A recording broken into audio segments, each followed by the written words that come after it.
Maya Bennett always knew the exact moment her husband stopped loving her. It was not during an argument. Not when he forgot their anniversary for the second year in a row. Not even when he started coming home after midnight, smelling like expensive cologne that did not belong to him. It happened on a quiet Sunday morning while she stood in the kitchen making pancakes for their 12-year-old son. Jason Bennett walked past her without looking up from his phone. No good morning, no smile, no touch on her shoulder, nothing. But when his phone buzzed, his entire face changed. He smiled. Not politely.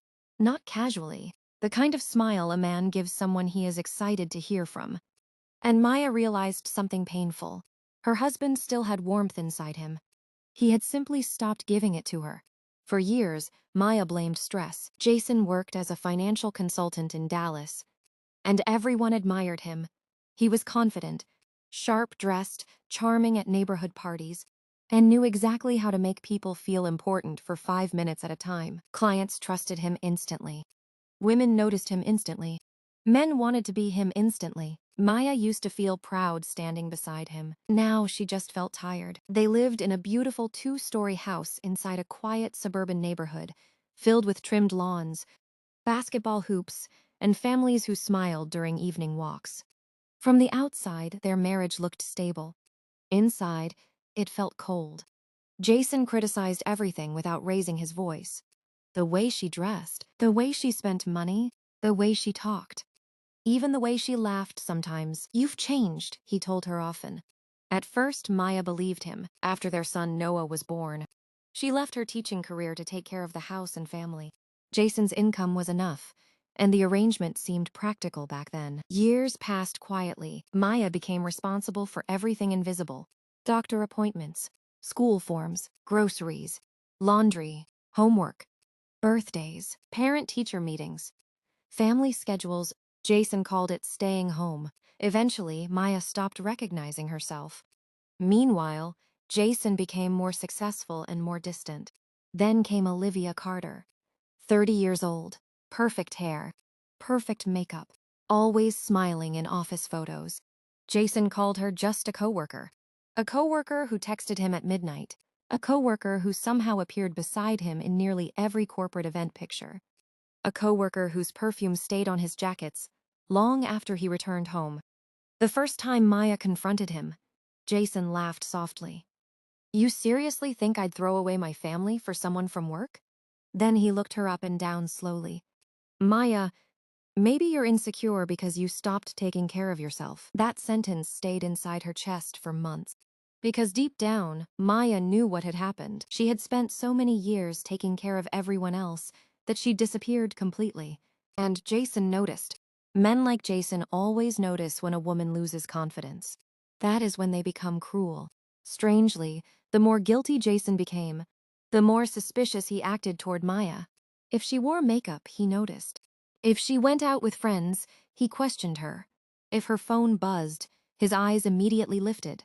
One evening, Maya was getting ready for dinner with an old college friend when Jason leaned against the bedroom doorway watching her.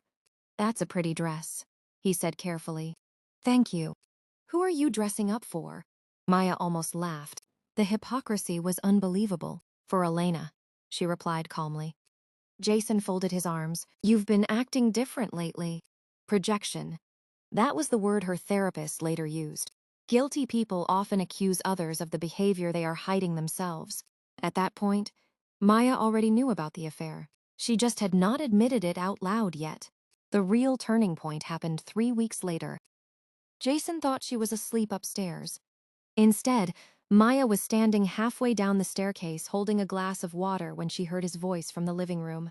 He was on the phone, laughing softly, warmly, intimately. "She'll never leave," he told Olivia.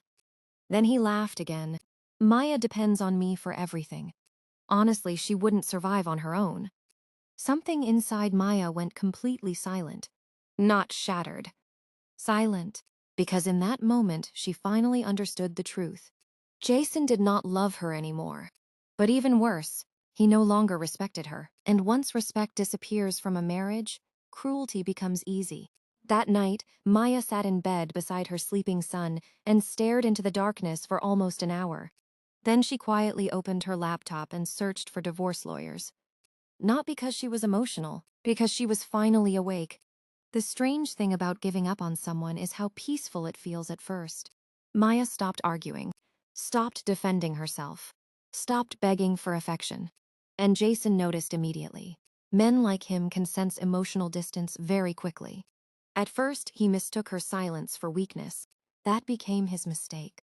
Maya met with a divorce attorney named Rebecca Hayes downtown the following week. Rebecca listened carefully while reviewing financial records and bank statements.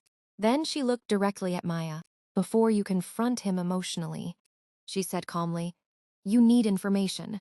So Maya started paying attention, real attention. And once she did, Jason's entire double life became obvious.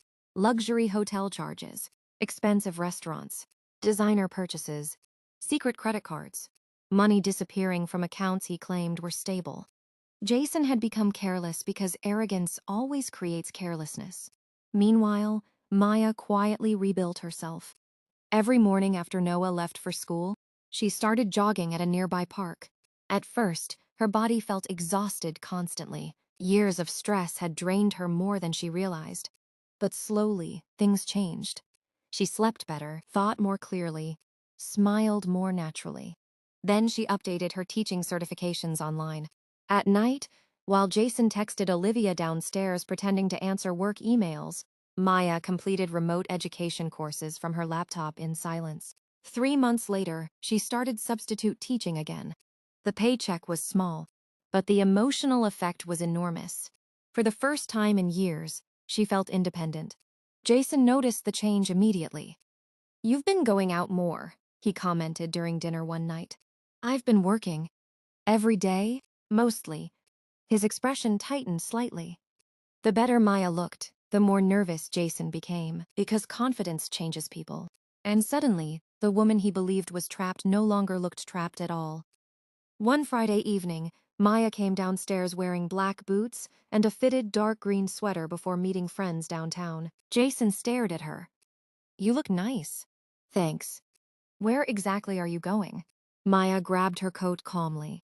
"You stopped asking me where you go a long time ago." Jason's jaw tightened immediately. Manipulative people hate direct truth because it removes their control. Later that night, Maya caught him checking the mileage on her car in the garage. That was when she realized something almost pathetic. Jason was terrified. Not because he loved her. Because somewhere deep down, he knew if she ever treated him the way he treated her, he would completely fall apart. And slowly he started unraveling. The more distant Maya became, the more controlling Jason acted. He asked Noah strange little questions. "Did your mom go anywhere today? Who was she texting? Does she talk about any new friends?" Hearing him involve their son filled Maya with disgust. Then she discovered something else. Olivia was not in love with Jason. Not even close. While reviewing financial documents with Rebecca, Maya noticed huge purchases connected to Olivia. Luxury apartment payments, jewelry, vacations, a leased Mercedes under Jason's name.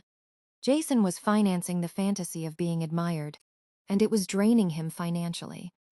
Rebecca leaned back in her office chair after reviewing everything. "He's spending money like someone trying to impress a woman half his age." Maya almost laughed. For the first time in years, Jason no longer looked powerful to her.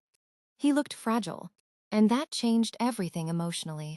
Because revenge driven by pain becomes chaos, but revenge driven by clarity becomes strategy. For months, Maya gathered evidence quietly.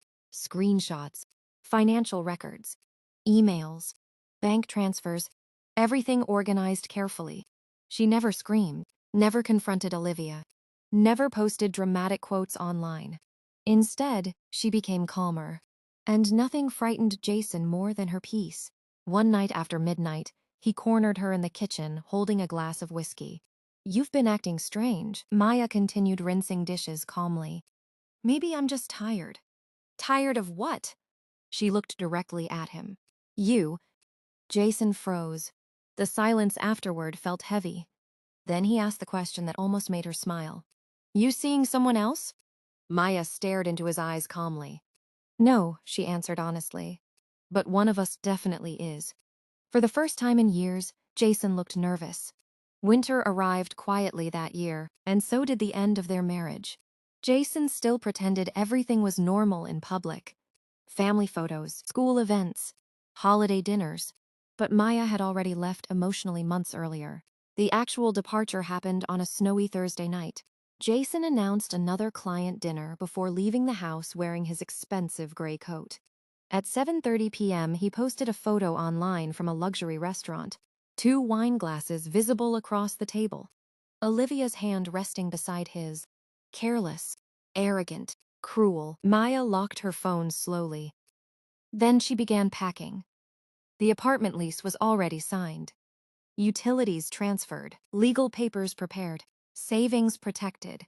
She had spent months preparing quietly while Jason believed she was too weak to leave. Her friend Elena arrived around 8:00 to help. Neither woman spoke much while packing boxes. Some grief is too deep for conversation. By 10:00, half the closet stood empty. The bathroom drawers partially cleared. Family documents packed carefully into labeled folders. Maya walked through the house one final time afterward. The kitchen where she once baked birthday cakes at midnight. The living room where Noah learned to walk. The staircase where she overheard Jason laughing about how helpless he believed she was. Memory existed everywhere, but love no longer did. Finally, Maya sat at the dining table beneath the warm yellow lights and wrote a note by hand. Not emotional, not dramatic, simple.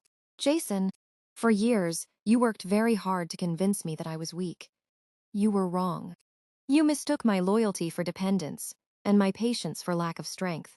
While you spent your time lying to me, I spent mine rebuilding myself. By the time you read this, Noah and I are gone. Do not contact me unless it concerns our son. The divorce papers will arrive tomorrow morning. I truly hope one day you become the kind of man you spent years pretending to be. Maya. At 12:14 a.m., Jason finally came home smelling like whiskey and another woman's perfume. He walked inside carelessly at first. Then he noticed the silence, the empty hallway, the missing coats, the half-empty closet upstairs. Finally, he found the note on the dining table. He read the first paragraph once, then again, and for the first time in their 15-year marriage, Jason Bennett looked afraid.